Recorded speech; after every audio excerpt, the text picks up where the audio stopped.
yung first payout ko talaga kay YouTube ay nasa tumataginting na 8,000 pesos. Okay? A month. So, 8,000 pesos yung first payout ko talaga dito kay YouTube. Kaya ikaw, huwag ka mawala ng pag-asa kapag hindi ka makuha ng pera agad-agad dito kang YouTube. Dahil may process po kasi yan sa pagkuha or pag-payout ng pera. Hello kaibigan, ayan. Welcome back to my channel or welcome back kaibigan. Ayan. So dito sa video na to, ay marami kasi nagtanong sa akin na isang kaibigan natin at yung mga kasubscriber natin. Dito nagtanong sila kung magkaano na ba talaga daw yung first payout ko dito kay YouTube. Ayan. So sa mga bagong YouTubers at sa mga matagalang YouTubers, yung payout talaga ni YouTube ay yung masasabi talaga natin yung satisfying talaga. Dahil yung lahat ng pinaghirapan natin this month or another month, makukuha natin dito ng dollars, di ba? So, converted na rin yun sa piso. Okay, so yun talaga yung pinaka-satisfying talaga na pangyayari.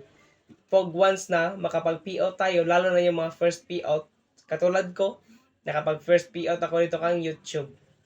So, yun na, sobrang saya ko talaga nung time na yun dahil yun nga, nakapag-payout na rin ako sa kang YouTube. Kaya dito sa video na to ay share ko sa inyo kung ano nga ba yung mga ginagawa ko para makuha yung payout kang YouTube.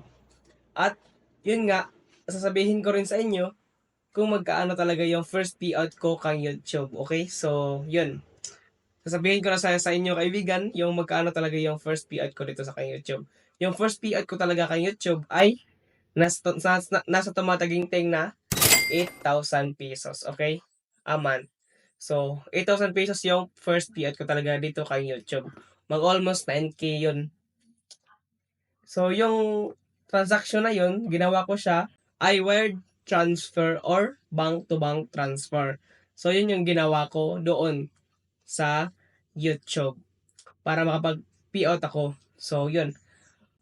So, yun talaga yung ginawa ko. Una ay, sinet up ko muna yung aking mga bank account. So, nag-create muna ako ng bank account kasi nga nung time na yun ay hindi pa ako nagkaroon ng bank account kasi yun nga, hindi naman ako, wala talaga akong paki dyan sa mga bank account na yan. Hindi naman talaga ako marunong dyan. So, nung nag-vlogger na ako, so naisip ko, no choice ako. Kaya, ang ginawa ko ay magkumuha talaga ng mga documents, mga papilis para kumuha ng bank account. Okay? So, cash card ako, land bank yung ginamit ko nung time na yon.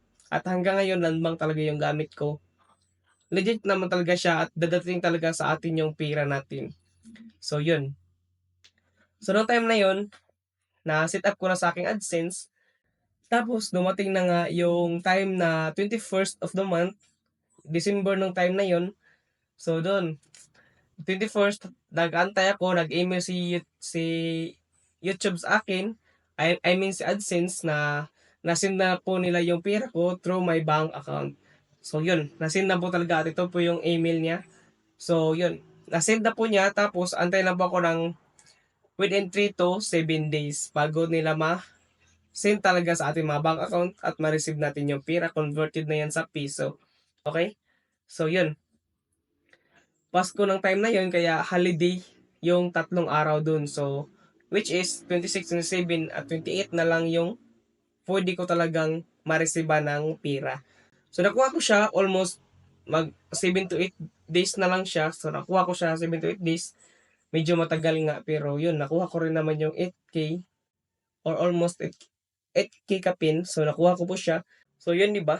Nakuha ko yung 8K ko. Kaya kung ikaw ay bagong YouTuber ka pa lang at hindi mo talaga alam kung mamonetize ka ba o hindi, huwag kang mag-alala dahil dito kay YouTube ay mamomonetize ka. So, kapag wala kang violation, ganyan.